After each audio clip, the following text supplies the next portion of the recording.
ന്യൂസിലേക്ക് സ്വാഗതം. കട്ടപ്പന നഗരസഭാ കൗൺസിൽ യോഗത്തിൽ പ്രതിഷേധവുമായി പ്രതിപക്ഷ കൗൺസിലർമാർ. മലയോര ഹൈവേയുടെ ഭാഗമായി പുളിയന്മല കമ്പനിപ്പടിയിൽ 15 കുടുംബങ്ങളെ മാറ്റിപ്പാർപ്പിക്കാൻ അനുവദിച്ച 25 ലക്ഷം രൂപ വകമാറ്റിയതിനെതിരെയാണ് പ്രതിഷേധം ഉയർന്നത്. വാർത്ത കാണാം. ഇടുക്കി ലൈവ് വാർത്തകൾ നിങ്ങൾക്കായി അവതരിപ്പിക്കുന്നത് പവിത്ര ഗോൾഡ്, എന്നും സ്വന്തം. മലയോര ഹൈവേയുടെ മൂന്നാർ റീച്ചായ കട്ടപ്പന ഇടുക്കിക്കവല മുതൽ പുളിയന്മല വരെയുള്ള റോഡ് നിർമ്മിക്കുന്നതിന് 48 കോടി രൂപയാണ് സംസ്ഥാന സർക്കാർ അനുവദിച്ചത്. എന്നാൽ പുളിയന്മല കമ്പനിപ്പടിയിൽ റോഡ് സൈഡിൽ താമസിക്കുന്ന 15 കുടുംബങ്ങളെ ഇവിടെ നിന്നും മാറ്റി പാർപ്പിച്ചെങ്കിൽ മാത്രമേ റോഡ് നിർമ്മാണം മുന്നോട്ടു പോകൂ. ഈ കുടുംബങ്ങളെ മാറ്റി പാർപ്പിക്കുന്നതിനായി 25 ലക്ഷം രൂപ കഴിഞ്ഞ നഗരസഭാ ഭരണസമിതി അനുവദിച്ചിരുന്നു. എന്നാൽ പിന്നീട് ഈ തുക വകമാറ്റിയതിനെതിരെയാണ് പ്രതിപക്ഷ കൌൺസിലർമാർ പ്രതിഷേധം ഉയർത്തിയത്. കട്ടപ്പന നഗരസഭയുടെ പ്രഥമ കൗൺസിൽ യോഗം ഇന്ന് ചേരുകയുണ്ടായി. ആ യോഗത്തിന്റെ ഭാഗമായി മലയോര ഹൈവേയുടെ ഭാഗമായി സംസ്ഥാന സർക്കാർ അനുവദിച്ചിരിക്കുന്ന 48 കോടി രൂപ ഇടുക്കിക്കവല മുതൽ പുളിയന്മല വരെയുള്ള റോഡിന്റെ നവീകരണത്തിന് വേണ്ടിയുള്ള പണമാണ് അനുവദിച്ചിരിക്കുന്നത്. അത് വിനിയോഗിക്കുന്നതുമായി ബന്ധപ്പെട്ടുകൊണ്ട് 15ഓളം വരുന്ന പാവപ്പെട്ട കുടുംബങ്ങൾ ആ പുളിയന്മലയുടെ പോലീസ് വളവിന് മുകളിൽ താമസിക്കുന്നുണ്ട്. അവരെ മാറ്റി പാർപ്പിക്കാൻ വേണ്ടി ഉള്ള തുകയായി നേരത്തെ നഗരസഭ വെച്ചിരുന്ന 25 ലക്ഷം രൂപ ഭാഗം മാറ്റിയതായി കാണുകയുണ്ടായി.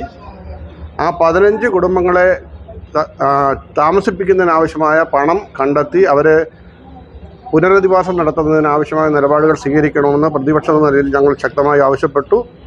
അതോടൊപ്പം തന്നെ 20 ഏക്കറിലെ പാലം, മലയോര ഹൈവേയുടെ ഭാഗമായ ചപ്പാത്തിലെ പാലം മനോഹരമായി തീർന്നിരിക്കുമ്പോൾ ഈ നഗരസഭയുടെ കെടുകാര്യസ്ഥത കൊണ്ടാണ് 20 ഏക്കറിലെ പാലം ആ സമയത്ത് പണിയാൻ കഴിയാതിരുന്നത്. ഇതുവഴി സംസ്ഥാന സർക്കാരിനും ജനങ്ങൾക്കും ഒരു 3-4 കോടി രൂപയുടെ നഷ്ടമാണ് ഈ നഗരസഭ വരുത്തി വെച്ചിട്ടുള്ളത്.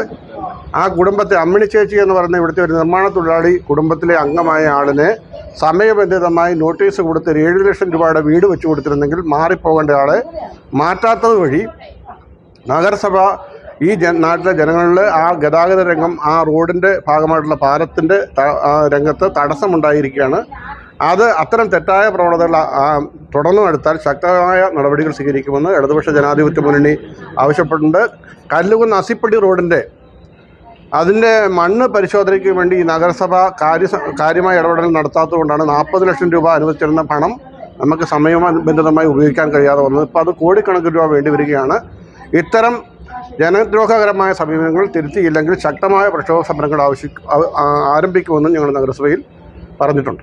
മലയോര ഹൈവേയുടെ ഭാഗമായ സ്കൂൾ കവലപ്പാലത്തിന് സമീപത്തെ വീട് മാറ്റി നൽകാൻ നഗരസഭ തയ്യാറാകാതിരുന്നതിനാൽ 3 കോടി രൂപയുടെ നഷ്ടമാണ് ഉണ്ടായതെന്നും പ്രളയത്തിൽ തകർന്ന കല്ലുകുന്ന് അസിപ്പടി റോഡിന്റെ മണ്ണ് പരിശോധന നടത്താതിരുന്നതിനാൽ ലക്ഷങ്ങളുടെ നഷ്ടമുണ്ടായെന്നും കൌൺസിലർ VR സജി കുറ്റപ്പെടുത്തി. Idukki live news Kattappana. Idukki live വാർത്തകൾ നിങ്ങൾക്കായി അവതരിപ്പിച്ചത് ലൈക്ക് എന്ന് നമ്മുടെ കൂടെ ഉണ്ടാവണമെന്ന് ആഗ്രഹിക്കുന്നത്. കൂടെ ഉണ്ടാകുമ്പോൾ ഒരു കോൺഫിഡൻസ് ആണ് ഫീൽ ചെയ്യുന്നത്. നമ്മുടെ സ്വന്തം എന്നൊക്കെ പറയില്ലേ,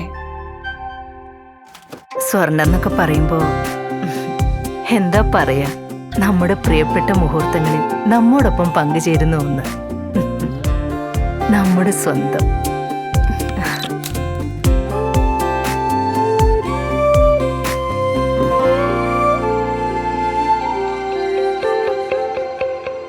പവിത്ര ഗോൾഡ്, എന്നും സ്വന്തം.